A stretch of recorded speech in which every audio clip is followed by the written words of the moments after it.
Hello and welcome everybody. Welcome back to the first video on what feels like, 14 months. It's been a hot minute and you probably are wondering why I'm making a video and what have you been doing and what's with this announcement that you're supposedly coming back or something. I thought I'd sort of delve into this, and there's also actually a fair bit of footage that I haven't edited from August of 2024 that needs to, I suppose, go on the channel. So let's dive into that. And what does 2026 bring for Harry? What does that bring for Navardi Tuned? What does that all mean? So let's start, I guess, with where am I at today? I'm in a lot clearer headspace, which is a good thing. Look, a lot of you will know that towards the end of last year, I might have been getting a bit snappy with my responses. I was getting a bit blunt, frustrated. I was pretty burnt out. And that'll happen when you work, 16 to 20-ish hour days, or especially for as long as I was doing it, which was about 4 years. A lot of that is because I work two jobs. It's Navardi Tuned by night and it's IT cyber professional by day. And trying to do, two jobs, provide for your family, and also actually be present too in my children's lives was very hard. I mean, I think I did all right, but it, at the end of the day, came at the cost of my sanity and lack of sleep. And ultimately, I think just being present is not enough when it comes to family and friends. You really need to have quality time, and running on lack of sleep makes me a zombie. So it was affecting me professionally, personally. It was a big ordeal, coupled with the fact that we had found a lump on my back, which we think is all good. I get the test results from that in a few weeks, but I had to have it cut out. It was enormous. I don't want to go too personal on this, but it was huge. So there was a lot of personal things, and obviously I did lead on in my last video. I don't know if it was the last video, or if it was the video before, but some videos ago, I also alluded to other things that had happened personally in my life as well, with regards to my relationship with my kid's mother. So a lot has happened, and I think it's pretty understandable that anyone, I think we're all human in a day, right? And there might be some lizard people around, but anyone that has that much happen in their life, it can be a lot to handle. And I had to take a step back. I had to take an enormous step back. To be honest, it wasn't just taking a step back from running a business. It was taking a step back from even hobbies and passions and things that I do like doing, like working on cars, driving cars, realistically, Lego actually was the one hobby that survived. It was the one hobby that I think actually sort of got me through some of my own challenges. It was something that kept my brain tinkering, but it was a peaceful one-on-one opportunity. So obviously I went down Navardi Tuned. I've spent the last 12 months, working on myself, working with my family and my friendships and all that sort of really important stuff that's important in life. And I've thought about what's next for me. And I've had a lot of people come to me and say, hey, Harry, when are you going to come back and tune? We miss you, blah, blah, blah. And, I do enjoy tuning. I did really enjoy tuning in the beginning. But there are a lot of nuances and problems with the tuning industry. And it's a pretty toxic environment. Everyone thinks that they're the best. Everyone thinks they've got this cutting edge solution and they can do it. I would say that's probably less in the BMW realm anyway. That's less of a thing. Let me rephrase that. It's not that type of mentality where I had XYZ solutions, so therefore I'm the best because I solved this problem that no one else can solve. We had a lot of that in the early days when we were developing, how do we tune these factory ECUs? But now we're talking, if we look at the Bosch ME, if we look at the Bosch ME VD17 or MG1 ECU platforms, which have been around now since 2011 or 2016, depending on the ECU family. those ECUs have been around for a very, very, very, very long time now, right? Some of them are getting as old as, 15, almost 15 years. We've had a long time now to work out how to make the cake. We've had a long time to cook the cake. We're at a point now in the tuning realm where realistically, there's only so many ways you can bake a cake. So a lot of the tuners that are saying, oh, I've worked it out, I've got this XYZ, they're kind of full of shit. It's not that they may or may not know the secret ingredients to put the cake together, but there's only so many ways that you can make the cake. So when it comes to competing with other tuners, right, the only way now that you could be better than another tuner realistically comes down to whether or not that tuner is competent at doing their job. And what I mean by this is that if you had a lot of competent tuners, right, they're all highly educated, very skilled, lots of experience, and you handed these ECUs, these tuning suites, these tuning platforms to these users, and said, here you go.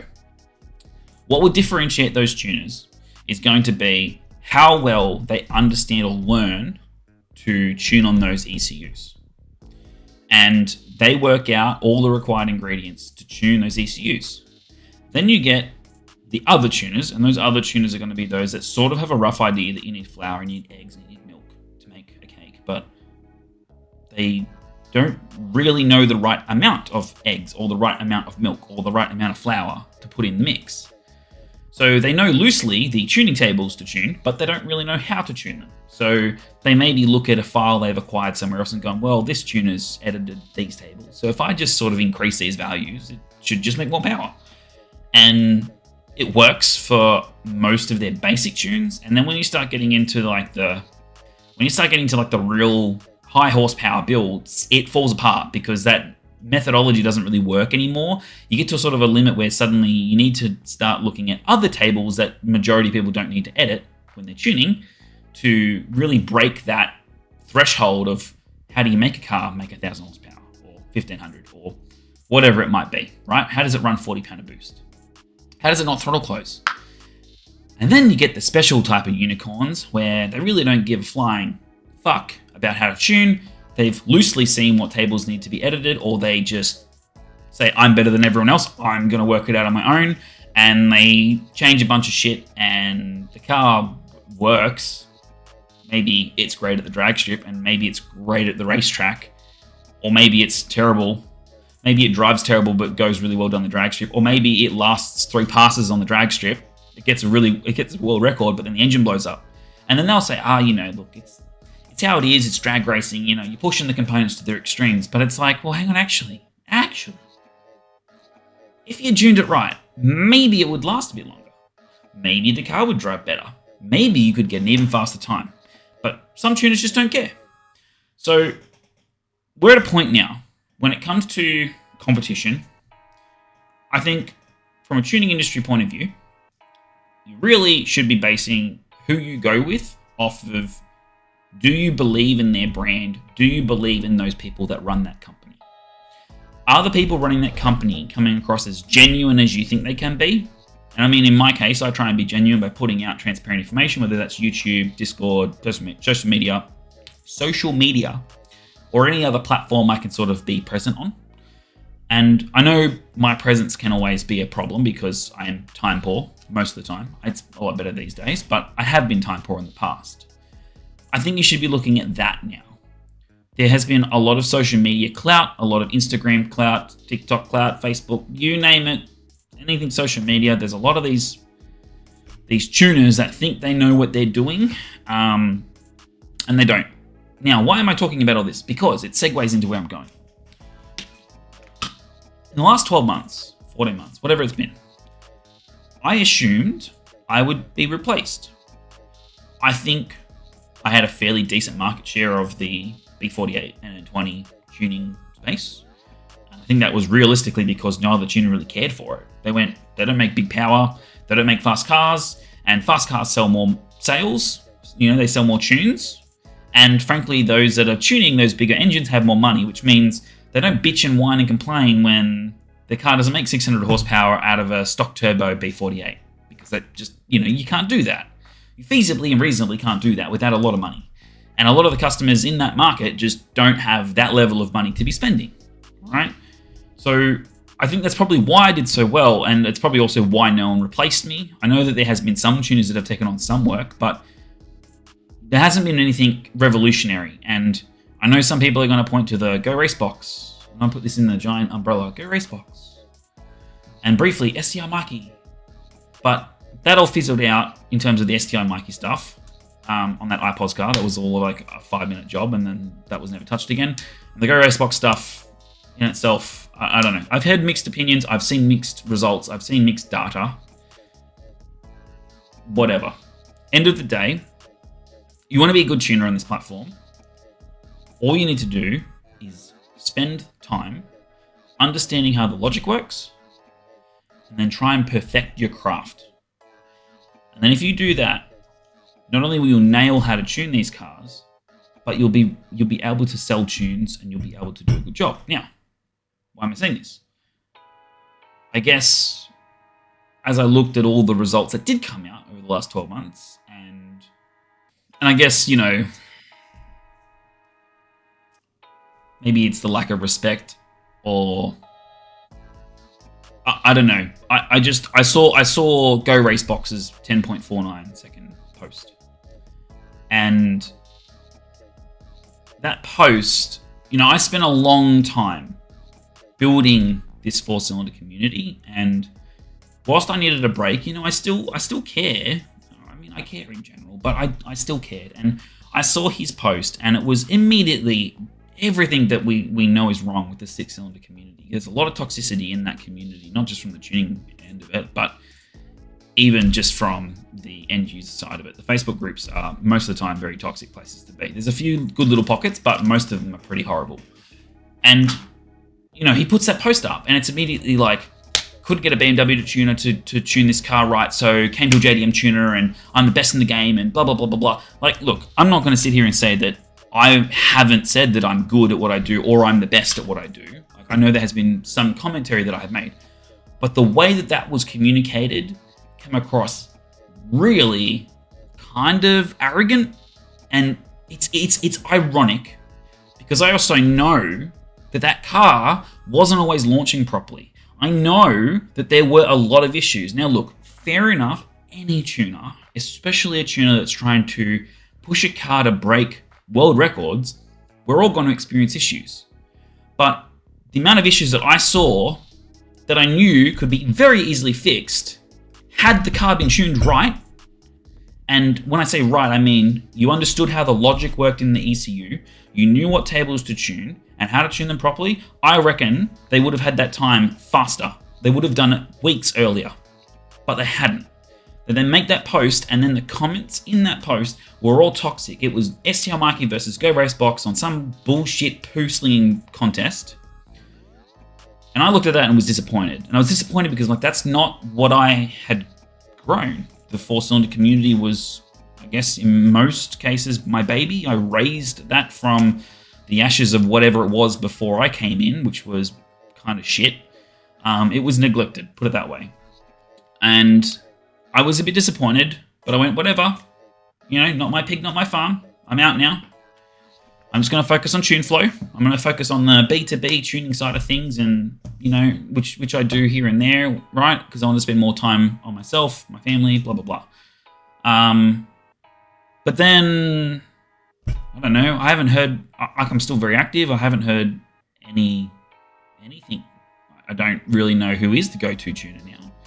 I get people still messaging me, asking me to come back, and I don't see any development posts going up. Or rarely do I see a development post go up. There's a few little snippets here and there, but it just sort of feels like it fills it out. Like the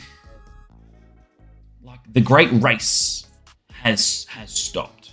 And I saw all this, and I guess I had something get to a point in my life where I realized I've got a bit of time. I feel like I'm getting my inkling for enjoyment back out of tuning and playing with cars.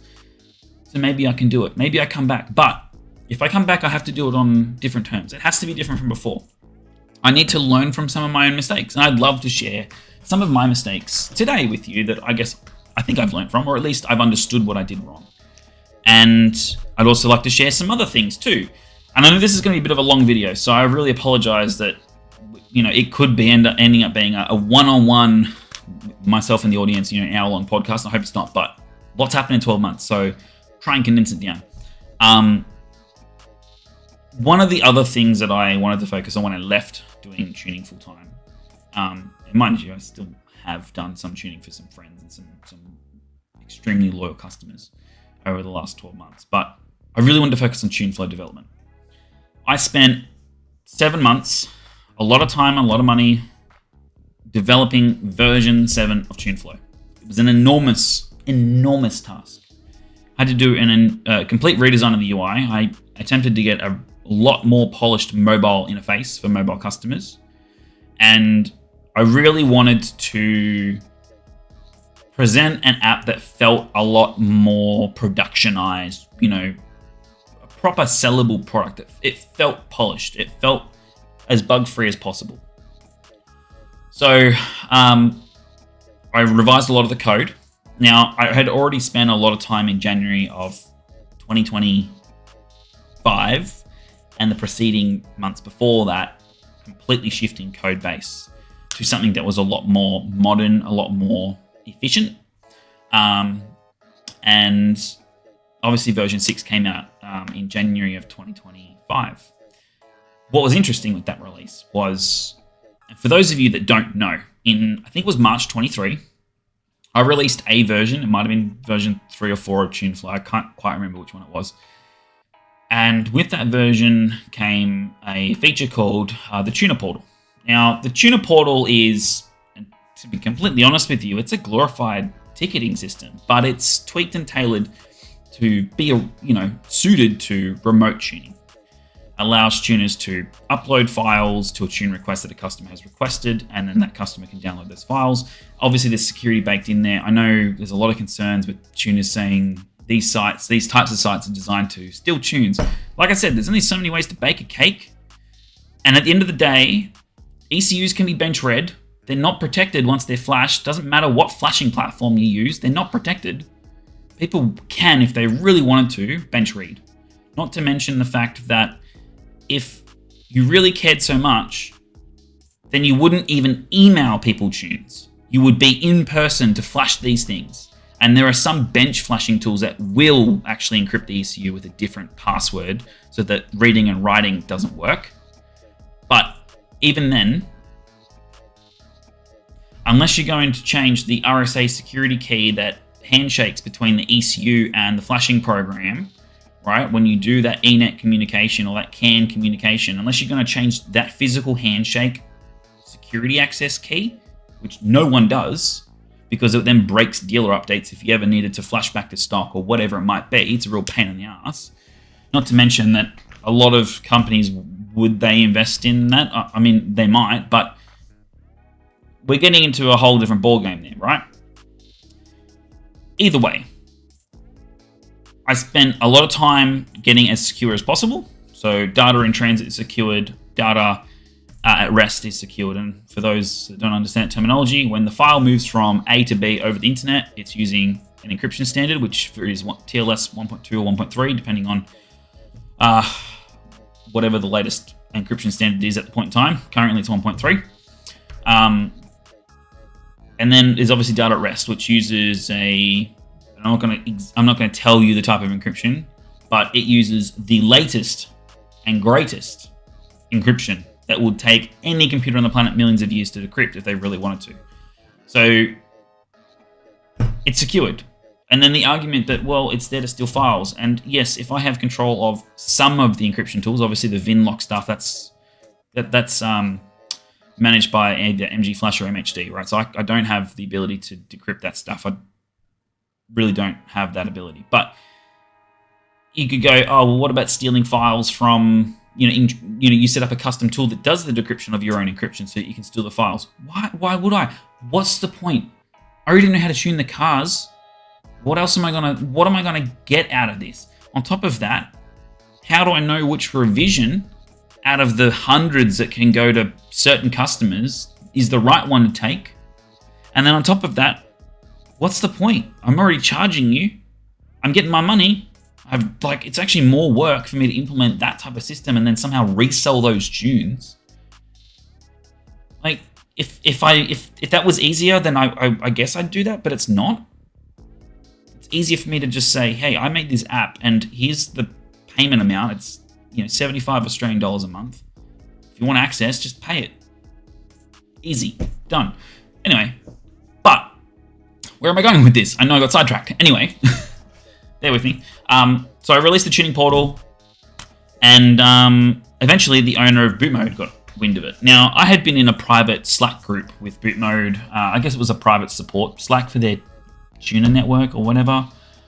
I'd say that was probably really popular in the early days when Bootmod was kind of a smaller platform or they had less tuners on there. I mean, I remember in the early days where there was really only like 5 or 10 tuners in that tuners list. I'm pretty certain I was one of the very few in that initial list anyway. I might be wrong here, but I've been there since the early days. And look, my interactions with Halim and Denzin had always been pretty good. The rest of the support team is much to be desired. As someone who's got a lot of IT support experience, man, I don't know how many times I've heard, what VIN is it? What VIN is it? I've submitted the ticket from your editor, which is supposed to attach the VIN number to the ticket request. At the end of the day, who the fuck cares what VIN it is? I understand to some point you need the VIN for some certain things, but there are certain tasks, particularly in the editor, you don't need the fucking VIN for. Anyway, their support team is much to be desired, but Denzin caught wind of Tuneflow. Now, when I made Tuneflow, my goal at that point in time, in 2021, I think it was January of 21 when I sort of started, or December of 2020, something like that. It was early. It was early days. Actually, no, correction. It was December of 21, January of 22. Yeah, that's when I started writing the first code. JavaScript. I think it was using some rendition of Bootstrap at the time and Node.js. It was janky. It was rough. Oh, it was fucking terrible. But I wrote it because I had a spreadsheet, and that spreadsheet was the first, what I called the tuning calculator. And what it did was calculate basically the BMW load torque factory algorithm for how it derives essentially boost from load and torque inputs in the tune. And it would give you outputs, and you could paste those outputs based on a few inputs. You'd have to input like engine displacement, or obviously I had drop downs that had all this pre-filled, but engine displacement, cylinders, atmospheric pressure, temperature, and a few other like things, volumetric efficiency target, and what boost pressure ideally at these conditions you'd like to target. And then it would work out all the torque, load, and boost pressure and pressure ratio shit that you needed to put into the tune to make it all essentially work, right? But it was a spreadsheet. It was rough. It sort of worked. Realistically, what I wanted to do was get that to a point of automation where I could eventually just feed a file in based on some inputs, and it would just spit out the completed file. But then I also ran into the issue of, well, I don't just tune on Bootmod. Now, Bootmod did have, and they still do have, a remote client tuner portal relationship thing of sorts, right? They'll call it, I don't know, the custom tune request portal, whatever the hell they call it. But, it was, I guess, look, it was great in the sense that it did redefine how remote tuning worked. And I know Denzin in his YouTube video spoke about how emailing tunes backwards and forwards was tedious. It was time consuming. It was shit. So he wanted to try and fix that problem. And that's awesome. He found a problem and he looked for a solution. That's great. And I guess, look, we have a lot to thank Bootmod for. It did revolutionize modern tuning. And ironically, despite the fact that MHD does have better custom firmware features than Bootmod, MHD's app and their architecture, it hasn't changed really since the N54 days. It's much the same. It's kind of rubbish. It does the job in the sense that it will flash and log the car well, but everything else is a mess. MG Flash is a little bit better, but what these platforms lack, I guess Bootmod had, which is why Bootmod was very popular when it came to the whole remote tuning scene, because customers suddenly went, ooh, I can get a tuner from anywhere really easily. But look, I'm assuming Bootmod probably had similar problems about the whole stealing of files bullshit, but it's the nature of the game. Anyway, it got to a point with Tuneflow where I got sick of emails. I got sick of people sending me goddamn DataZap fucking links. I hate DataZap with a passion. Properly hate it. And I got sick of dealing with emails backwards and forwards, or direct messages of logs and tune files and all this sort of shit. So I went, well, I've already got this tuning calculator that I've turned from a spreadsheet into now a website, essentially, which at the time literally was just Excel in a web browser. Essentially, it wasn't Excel itself, but it was a JavaScript-based website, right? So I looked to create my own remote portal management, ticketing, remote custom manager. I guess you could probably call this a CRM of sorts as well. And devised that feature, and then Denzen of Bootmod got wind of it, and he wasn't happy with it. There was messages in between the two of us in the Slack group that I was in with them, and he went on a bit of a rant about how I was cloning ideas, concepts, and words, which the internet's the public domain, and frankly, I don't think he came up with them. I mean, I didn't come up with them either. It's hard to find the right word for some things. Sometimes one word just sticks and it just fits. I've tried to differentiate where I can, but my goal was never, ever, ever to compete with Bootmod. I actually just wanted my tool to just complement everything. I wanted to be the guy that just goes, hey, here's a tool. If you want to use it, go for it. He was unhappy that I was charging a subscription for it, and I guess the fact of the matter is it costs me money to host it, costs me money to make it, maintain it, update it, patch it, blah, blah, blah, blah, blah. Like, it costs me money. However, my strategy was never to really go, the primary objective wasn't to make a product to sell. My primary objective was to make something that solves my problem. An internal tool. But hey, if you want to use it, I'm happy for you to use it. Just pay me some money, because it does cost me money to run, and a little bit of a kickback, it does help. So he had the shits, because I guess he saw me as a competitor, which was never my intention at all. I really wanted to try and deliver a solution to platforms like MG Flasher and MHD and every other one under the sun that exists out there. And he was unhappy. But at the end of the day, he said, we'll just continue as usual. So nothing happened until version 6 release. Now, in version 5 something, I released sort of an editor. I say sort of an editor. It was taking that calculator Excel spreadsheety tool that I made and running that as back-end logic, and then having a very, very, very simple UI that would just let you upload a file, punch in some really basic boost target and volumetric efficiency changes and a few little toggle options. It wasn't much. I think it was just decat, math delete for Gen 2 cars, Gen 1 cars, like B series engines. Maybe VMAX, like the top speed limiter removal. And that was probably about it. Maybe exhaust flaps open. It was real basic. It worked. It gave me at least the ability to speed up my base map creation, because base maps took quite a long time. Even if you're importing from another tune, you've got to double check things, not just import and save like some tunes I've seen out there on the internet. Really lazy tuners.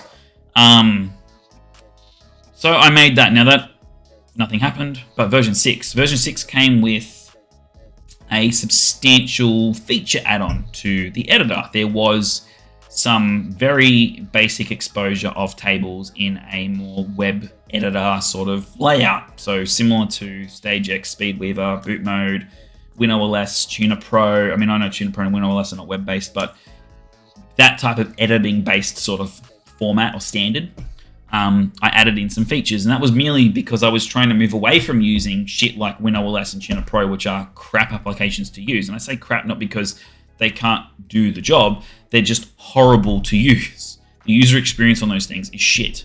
There's also a massively steep learning curve to some of them as well. There are some things that WinOS, I couldn't implement some of the things that WinOS has into Tuneflow. Not anytime soon, but in a web editor, I think it gets to the point where you start hitting the ceiling of what a web browser is capable of. But we'll see. Look, I'm not super interested in trying to compete with WinOS. And look, my goal is not to compete. My goal is just to make a tool that people can just use. If they want to use it, that's fine. If they don't want to use it, that's also fine. But version 6 launched, and I think it was within about 17 hours, my personal boot mode account was blocked. So people who say that boot mode doesn't block accounts, yeah, they do. They do. If I go and log in, it says your account is blocked. That was my personal car. And then they heavily restricted my tuner account. Now, I would assume if they tried to delete or lock me out of the tuner account, it would piss off 500 something people that have custom tunes from me. You know, and I mean, I get that they might look at it and go, well, it's our platform. We have any right to do this. And sure, there's a lot of things about boot mode I didn't like. And I went, I didn't like that. I'll go implement that in Tuneflow. You know, and that was probably majority of my development. What drove development for Tuneflow was I just didn't like that in boot mode. So I went and made my own one. Why would I want to clone theirs if I don't like it? And okay, maybe there was a little bit of inspiration. You know, I guess where the idea come from. But at the end of the day, though, you know, there's a lot of tools out there that are elements of boot mode. They're not all of boot mode, right? They're elements. Like you've got MHD and MG Flasher. You know, they're similar to boot mode. And I said that to Denson in 23. I said, well, how are you any different from MHD, right? Because how are they? Aside from the fact that they have some features MHD doesn't, how are they any different? They're not. They compete with MHD. Their primary consumer competes. They are competing for the attention of the consumer to buy their platform over MHD or MG Flasher or ECU Tech or Quick Flash, etc. The list goes on. So I sort of looked at it and went, interesting. And look, we have login logs. It's a part of our identity provider for the platform. And there was a login 17-minute drive, I think it was, or 25-minute drive from the boot mode office around the time that I would have been blocked. And I thought, right, that's obviously them. It was the only login too. So just for those that go, VPNs exist. Yeah, they do. But when I had a look at the data, it was the only login at all in that time period. And it happened to just be in Canada. And it happened to be 25-minute, I think it was 25-minute drive from the boot mode office. And I was like, well, probably them. Now, look, if they feel, based on the fact that it's their app, that they had a right to cut my access, then okay, it is what it is. I don't care. Especially didn't care at that time anyway, because I'd wound down tuning. So I just went, all right. I was never intending to compete with boot mode, like ever. But now I guess you want me to compete with you. And you know what? Maybe competition's good, because I think what made me fall in love with their platform before I got over their platform was they innovated. They had a lot of firsts for a lot of the way remote tuning worked. And then it's like they got complacent. It was like, oh, we're now just the best in the world. So like, we don't need to do anything. I mean, they were teasing Rev 2 for like 2.5 years before they released the product. And I'm assuming that they had maybe 1 to 2, 3 years prior to even announcing the thing was in testing, that they had been doing prototyping and, you know, in-house testing, as in, you know, probably fitment, coding, programming, you know, all that sort of shit, design review, etc., before they even got to the point of saying, we have a Rev 2 on a car right now, and it's you know, we're working out the bugs with the software, but it's working. And then 2 years later, they released the finished product to S58 only, then 6 months later to B58, etc. Like, I understand that there's a lot of development, especially with the fact that they wanted to do their whole integration with their custom ROM stuff. So I get it, but they launched Rev 2 and it felt like a footnote. Reflex has been around for a long time. Motive has been around for a long time. Their integration with ECU Tech and MHD and obviously MG Flasher now, it works. It works. Okay, it's over CAN bus. It's not over FlexRay, but it works. It just works. And a lot of fast cars exist because of it. And it's cheaper. Like, don't get me wrong, it's much cheaper. So Bootmod released that.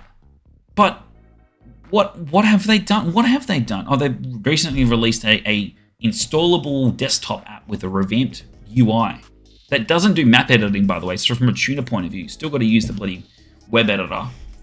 And their web editor, it's not perfect, but I guess it's a lot better than their first version.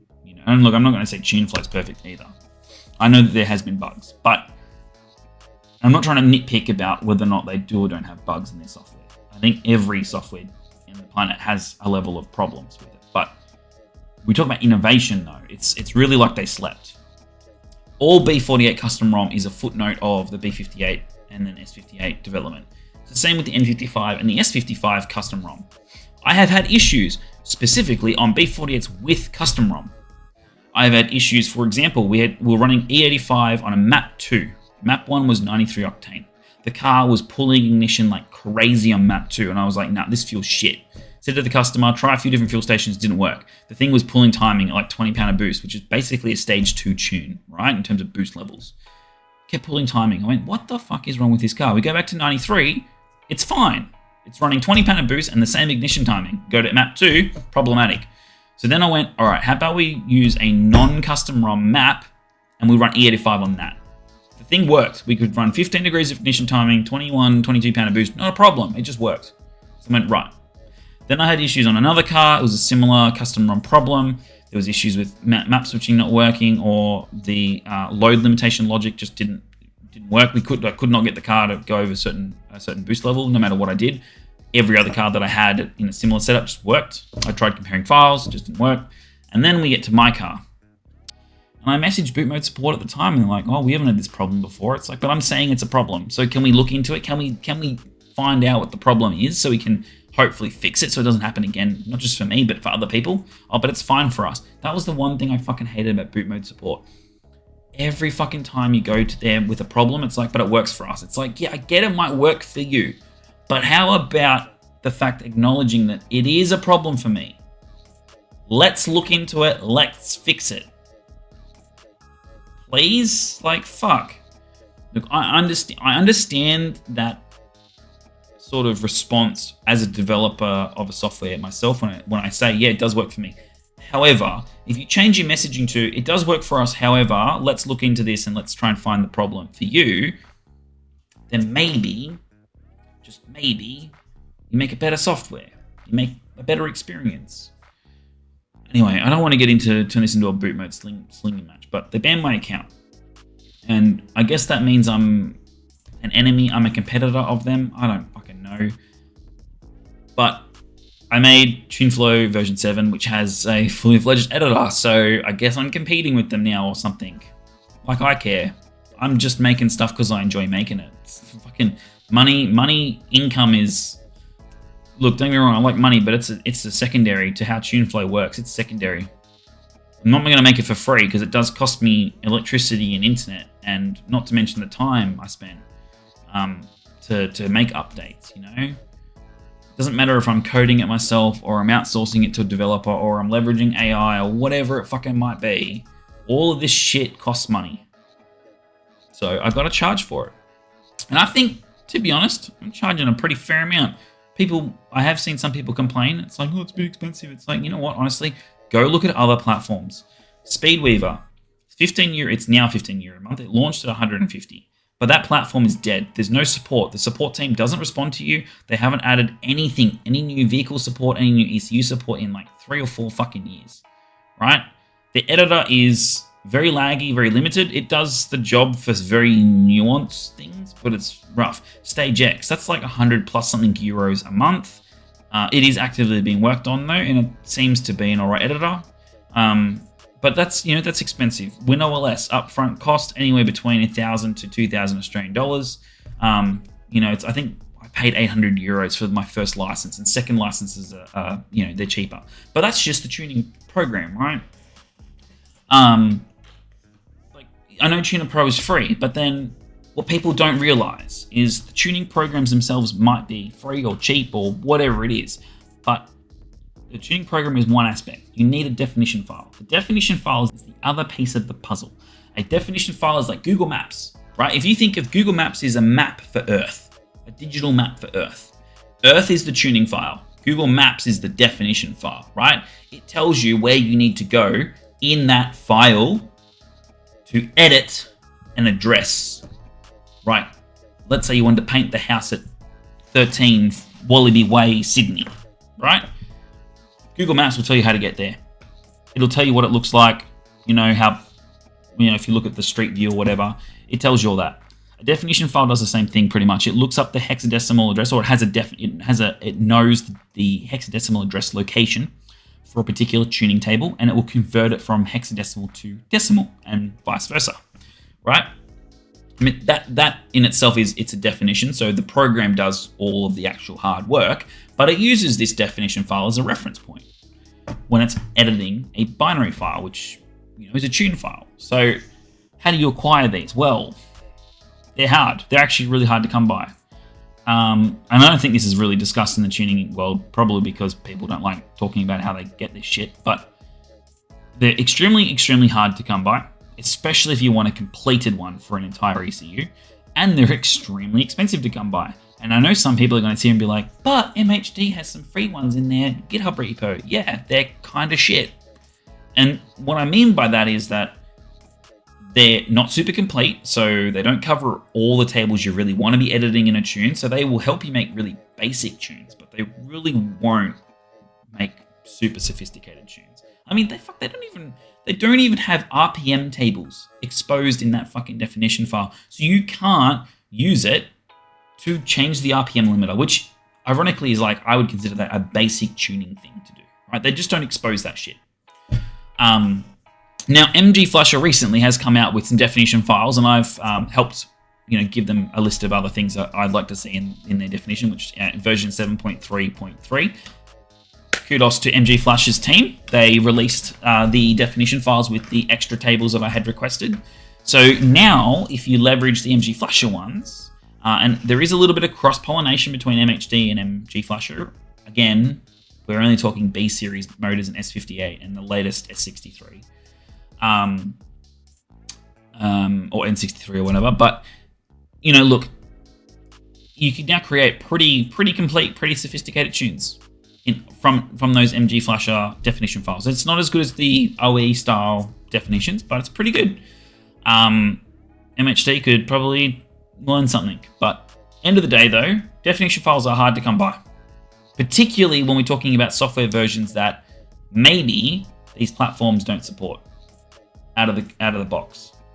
Usually MHD and MG Flusher, out of the hundreds or thousands of software versions, we'll just choose this version, this version, this version, this version. If the ECU isn't on this version, we'll upgrade them to that version, whatever the next supported version is. Which, ideally is a good way to go about it. But then let's look at other tuning platforms. Then you're stuck with having to find a definition file or make a map pack, which is derived from a definition file. I'm not going to get into that, but it's a lot of work, basically, to try and get these definition files. And so it can be a lot of money. So you go and spend all this money on an editor, or get a free one, and then you still got to spend money on this stuff. So when you look at things like Boot Mode or Stage X, and you're paying these monies, I know Boot Mode will argue, but our editor is free.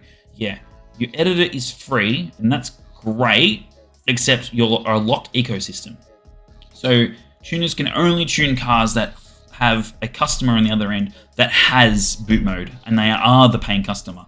And then when you look at the pricing strategy of Boot Mode, they're one of the most expensive platforms on the market, and I frankly think those customers are paying for the editor in that price. MHD and MG Flusher are cheaper, and I get that they don't have an editor. I mean, I remember at one point when I did ask Boot Mode support, I think it was Denzen actually that responded. I was like, why don't we have a cheaper plan option for those that don't want to buy an OTS map? They just want to buy the flasher and the logger and then go straight to a custom tune. Oh, we can't do that because it gets the editor, they get all these other things. But the end user, 99% of the time, doesn't give a flying fuck about the editor at all. And then you say the editor is actually free. So you could just go and make an account and you get free access to the editor. Okay, you can't flash it to your own car, but you could get customers send tune requests and they can flash. So how does that fucking work? You have the customers paying for the tuner's editor. Whatever. and then they're paying for an OTS map that they may or may not use. But end of the day, these editors are expensive. So when you look at Tuneflow's price, and you're getting an editor, you're getting documentation, you're getting access to video content and everything else that I intend to add to it in the future or already exists, it's good value for money. And not to mention, I have a lot of free stuff too, right? I've got the data logger, which is free. I wanted it to be free, and I frankly don't care if I'm competing with DataZap because I personally hate that platform. It's just horrible to use. Terrible user experience. Yeah, it does the job, but terrible user experience. So I've spent a lot of time and energy trying to get my data logger to be the best it can be. And obviously the tuner portal is free as well from a client-facing perspective. I really don't want the customer to be paying any money. I just want the tuner to pay money. That may change in the future depending on what features I choose to add, but I want the tuner to pay the money because they're going to be the ones that are going to get the most benefit out of the platform if they choose to use it. And it's relatively cheap. I mean, that's that. So look, I got banned on boot mode. So when I say I'm coming back, I am coming back on my own terms, and I'm coming back. I'm not using boot mode, obviously. I really don't care. If you're on boot mode, I understand that sucks because you're going, well, I don't want to pay for another price on another license. I get it, but there are options out there that are cheaper, or really cheap, or a little bit cheaper than the boot mode that we can switch you to. And I don't see boot mode really innovating. So you're actually not at a loss. So I'm going to tune. I obviously will tune on other platforms. Everything else except for ECU Tech at this point in time, mainly because the buy-in from the tuner point of view is very expensive. Per ECU type, it's like $5,000 Australian each. So if I wanted N55, it's $5,000. S55 ECU types, even though they're the same ECU family, there's some revisions in here. If I want B48/58 I want S58, etc. It's all like $5,000 every fucking time. Obviously, it's a once-off cost, but that's a lot of money to dump. I mean, my Magic Motorsport Master bench tool, all up, was like $3,000. And I get it; it's just a flashing tool, but ECU Tech has their custom code, ROM, whatever they want to call it. But wow, that's an insane buy-in. Anyway, so I'm supporting everything but boot mode and obviously ECU Tech for now. If there's demand, I'll move to it. But I'm back offering tuning services from the 12th of January. Now, I have brought on some help. So I've got 3 individuals that are available to assist in some tuning work for me. And that's obviously going to help me out a lot. So most of the time when you're communicating over email, that's pretty much going to be me, unless we're talking social media, then you could be talking with them and me, or a combination or whatever. But when it comes to doing the actual tune, it's going to be a variety of whoever's available. But don't worry, I'm teaching them how to tune. I'm training them up. I want them to be as good as me. And I'm a bit of a perfectionist, which can be really annoying at times because I nitpick at some of the dumb stuff to be perfect. But yes, I've got help coming on board. And I guess when we talk about, some of my mistakes, what have I done wrong? I know I sort of touched on a brief mistake before, but from the Navardi Tuned perspective, some of the mistakes I think I made was my pricing model. It was wrong. And I know this is a point of contention for some people out there, but I found that, in the beginning, I was young. I didn't know how to start a business. So I assumed if I come in at a low price, I'm a no-name brand. I mean, I know that I had a community presence prior, but I was a no-name brand. I was a no-name person. How can I sell my products for $1,000, $2,000, whatever it is, without a reputation, without an image? So I thought the best thing to do was come in cheap and then work my pricing up over time as I established myself in that industry. And that was a fucking mistake because what I found is that it actually locked myself into pricing. I could do little increments here and there, but to get to where it should have been, to the point where, it's not that Navardi Tuned was not ever profitable. It's just there were some months or some years that were tight. They were tight years. And I found myself more often than not, I was doing a lot of work for nothing. I didn't feel like I was getting good value for money. And I mean, look, to some extent, you could probably say there's a bit of an experience thing in there too, right? More experience means that you're more proficient and you can do things a lot easily. But the thing is, when tuning cars too, is that if you get a car from a customer that has not been maintained well, and I'll tell you what, I've seen a lot of them come through my door. Yeah, it's been maintained. I did servicing on it, and then I get it, and then it's just got nothing but fucking problems. And then you're trying to tell the customer it's got problems. And like, no, it's you problem. It's all you. And then eventually you get to a stalemate. They fuck off and go to another tuner, and then lo and behold, you hear on Facebook, "Oh, my tuner's saying I've got this problem." It's like, wow, so it's not just me. Amazing. So it was hard. And what I also found too is that when you price yourself really cheap, you seem to attract people that don't have money, or you attract scammers. I have had a few people, one dumb enough to openly admit that they stole someone's credit card to pay for my tuning, and that there was nothing that I could do about it. Well, anyway, thanks, screenshot then and sent that to the bank that was requesting the money back, and the bank took it up in their own hands and then offloaded that to the police. So there are idiots out there apparently. But yeah, I did find that it didn't attract the right customer. And what I mean by that, and I'm not trying to be rude or anything here, is just those that don't have a lot of money to spend and then go, what is the entryway to making more power in a car? It is a custom tune. An OTS map will get you only so far. Custom tuning. But the problem is with custom tuning, out of all the tuning, it's the most paid to play, right? Car modifications and being a car enthusiast, it's as bad as being a gambling addict, really. You are spending money really for an endorphin hit. And that's fine, right? We all have hobbies. It doesn't matter if you're buying Lego. I guess Lego's the one outlier because Lego can appreciate in value. Cars, not always. There are some circumstances with Porsche and stuff. But when we talk about generic cars, a BMW G20 330i, that thing does not appreciate in value, nor does a 340, right? When you're coming to someone to do a custom tune and you only have $600, $500, and suddenly there's a custom tuner that's out there going, I am capable, and I've got, in this case, I had a reputation for making fast or high horsepower B48s and N20s, right?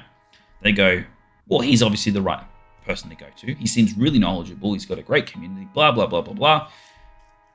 But he's cheap. So now I'm someone that doesn't have a lot of money and I go and buy a custom tune. Your risk to potential things going wrong will go up. It doesn't matter how good of a tuner the tuner is. There's a give and take. If a car, let's say a B48 with no tune on it, a factory tune, right, will run 300,000 kilometers or 200,000 miles before it needs new pistons and rods, right? It needs a rebuild. If you got a perfect aftermarket tune on that engine, it might run, say, 100,000 miles or 200,000 Ks before it needs a rebuild. Now, I would say that's pretty good return on value there, right? Pretty damn good. But you get a car that hasn't been maintained well, and usually those that don't have a lot of money don't maintain their car very well. Or you can sometimes genuinely get an inexperienced or just terrible tuner, or you get poor quality fuel, or they can't really afford good quality fuel, so they're buying from the cheapest place, which might be shit fuel, or whatever else that could go wrong. High temperature days, hitting something on the road, whatever the thing is that when you increase power, you are increasing the potential risk that that engine could fail. And you get these people that don't have a lot of money, these shoestring budgets, and they get into that custom tune because someone has priced themselves way too fucking cheap. Then I have to deal with a customer that ends up becoming a problem customer because, for starters, they usually have unrealistic expectations. They go, oh, well, I want to make 600 horsepower and I've got a stock turbo. Well, I know I spent $700. You know, I spent a lot of money. Well, it's a lot of money for you, yeah. Not a lot of money in this industry, no. But you've gone and spent that money. You've expected unrealistic gains. You're now asking me to push the car. I'm now going, well, I don't want to push the car too much because it'll probably break. And then something does go wrong. And then you're like, oh, fuck, I can't afford this. I can't afford that. And then it becomes my fucking problem because you've got to fucking hound me to get you want to try and get your money back off me because suddenly you need money for an engine rebuild that you can't fucking afford or whatever fucking dumb thing it is. So I realized that, you know, you've got to charge the customer, one, what you think you're worth, right? And obviously one that's profitable. I mean, for those of you that don't know, most turbos for the BMW industry have a profit margin between 40 to 60%. Just think about that the next time you buy a pure turbo or any other name-branded turbo. They mark up a lot. Now, I obviously needed to put my prices up as I come back. It needs to be profitable, but it also, to be honest, I want to phase out those customers. I only want people that are going to come to me that understand the risks and have the money in case something goes wrong. I will do my best to try and create a great tune. I will. But at the end of the day, I am not a prophet. I can't read the future. At the end of the day, I'm also not the one driving and maintaining your car. I have tuned my car. I've tuned every car I've owned, right? And not a single one, with the exception of the boot mode map switching problem, right? And the N20 development motor has failed. Not a single one. I'm very good with my maintenance. Would like to think that I'm a pretty reliable and decent tuner, and I haven't had a single problem. That new engine that's been in the car since the boot mode catastrophe, that has done 45,000 Ks with an upgraded turbo on it, on 98 and ethanol, running 28, 35 pounder boost. It's been fine. Hasn't had a problem. Do my oil changes every 10,000 Ks, put the right oil in it, replace the filter, right? I do all the other stuff as required, spark plugs, coil packs, injectors, brakes, you know, the list goes on. And I haven't had a problem. That if something goes wrong, I know that it's going to cost me money and I'm willing to fix it. You know, and when you get these people that don't even have the money to fix things if things go wrong, but it's their daily driver as well. And then they're like, oh, fuck, I now don't have a car to get to work. It's like, dude, honestly, I probably wouldn't have tuned it in the first place. Or at the very least, I'd be putting like a stage 2 on it and calling it a day.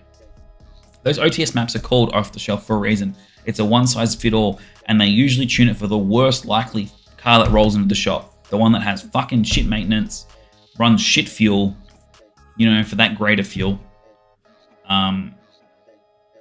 It is what it is. So I've got stricter conditions. I've got all the terms, conditions, and all that sort of stuff on the website, so I'm not going to read them off, but there are strict rules now. I don't want to waste my time or any of my staff's time. I don't want to waste your time either, but at the end of the day, you want a good tune, I will do my best to give you a good tune. But it's not free, and I'm not doing any more free development marketing work. That has bit me in the ass so many times, where people come to me and go, oh, I'll market for you and we can do it for free or a discounted rate. So I give them a discount or I give it to them for free, and I'm not going to name companies, but I've done it for free. I've gotten social media content for them, and I've not made my money back, or I've broken even, or maybe I've made, 10% return. And it's like, when you're investing money or time for a return, you don't want to make 10% back or break even or make a loss. Right? I could go do that in the stock market and spend less time. But if I'm spending days, hours, weeks, months on a car to set quarter mile times or just set a horsepower record or whatever the fuck it might be, I'm wanting that to make, probably minimum 40% return at least a minimum. I mean, why would Pure Turbos and every other turbo company, Vargas, etc., why would they go out there, even Turbo Smart Garrett, why would they invest, tens, 20s, hundreds of thousands or millions developing a turbo to break even on it? Like, if you look at Garrett, they might spend $1 million developing a G series turbo. right? They're going to want 10, 15, 20, $50 million in sales as a return. They're not going to want $1 million back or $5 million. It doesn't make sense. So, yeah. And look, I guess I'm at a point in my tuning career too now where I'm pretty knowledgeable on stuff. And if there is something that I haven't seen, it's either a mechanical problem or it is, you know, a very, very, very, very, very, very niche software problem. But I have a lot of resources now to go and be able to find, to find hopefully the solution to that problem. And if I don't, I'll admit it. I'll admit that I can't work it out. I've been fortunate enough that there hasn't really been many situations like that. There has been one or two, at least in the last 2 years. But I'm not perfect. I can make mistakes. And I acknowledge that. I don't know if I'm the best tuner in the world. I think I'm a pretty good tuner. But I do my best to try and make something that you all like. So I'm going to wrap this up now, and all of the YouTube content that I haven't edited yet from the last of the N20, the Build N20, I'll edit that and put that on YouTube in the coming weeks. Build N20 stuff is done. That was probably the biggest part of my burnout. Look, we were developing an engine platform probably too late. Look, I turned it into an engine program, into a sellable product because I had to spend a lot of money to get my own motor where it needed to be, and I ended up doing everyone else's motor but mine. Not to mention that there was a lot of new things that we all had to learn, especially in Australia from a manufacturing and industrial design, industrial application perspective. There was a lot of shit we just didn't have. It took us months to find a CNC guy that could CNC our blocks, and the quality of that work, it took a few attempts to get it right, but the quality of that work wasn't initially where it should be. Eventually we got it to where we wanted it to be, but dealing with the guy doing the CNC work was fucking painful. He was extremely slow. Thank God his output in the end was really good, but in terms of the quality of the finish. But I guess from a monetary perspective, I spent a fuck ton of money on that. I did not make a return on it, I can tell you that much. And in the end, I didn't even get my motor out of that. So what ended up happening is that car that you see on the YouTube channel, it's my mate's car. The 2 Series Coupe is my car, which has been sitting in a storage container since that last video, the twin turbo video, which will never see the light of day because realistically, any money that I could have spent on building that stuff ended up going to fixing all of the issues that we had on my mate's car.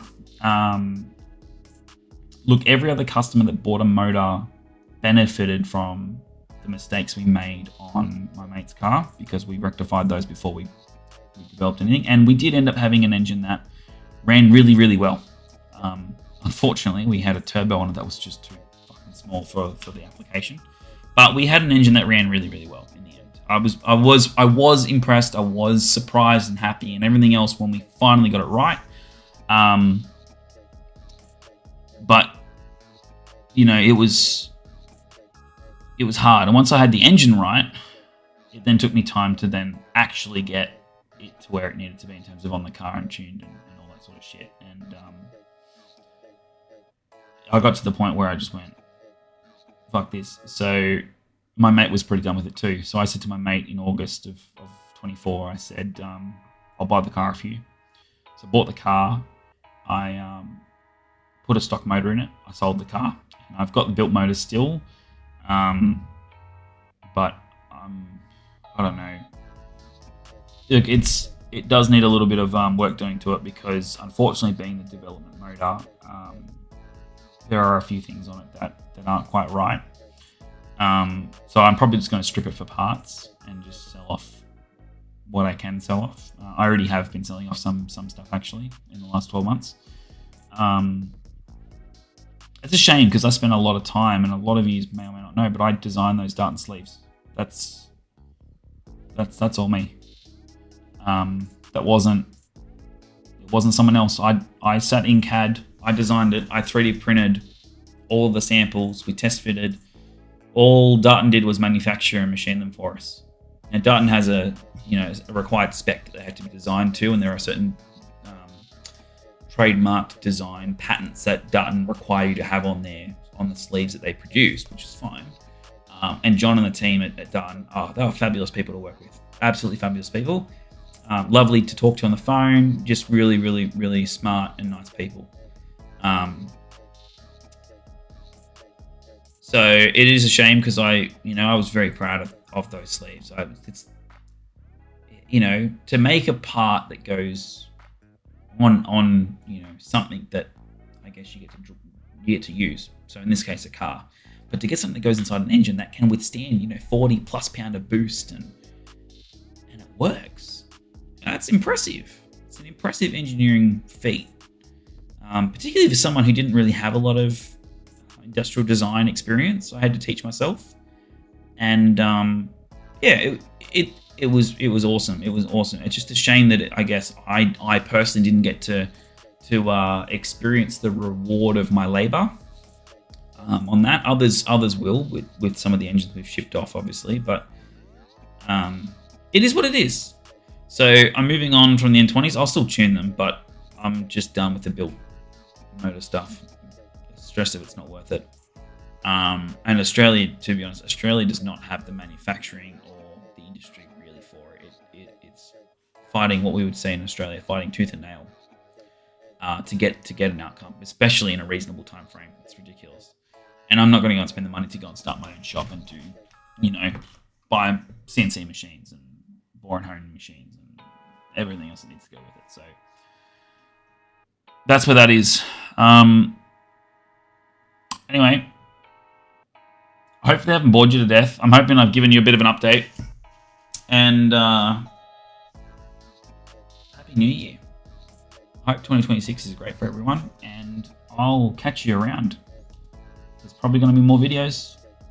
And I'm definitely available in the Discord server. So if you want to get in and have a chat, just ping me and we'll find a time and we'll get into a chat together. Otherwise, catch you later.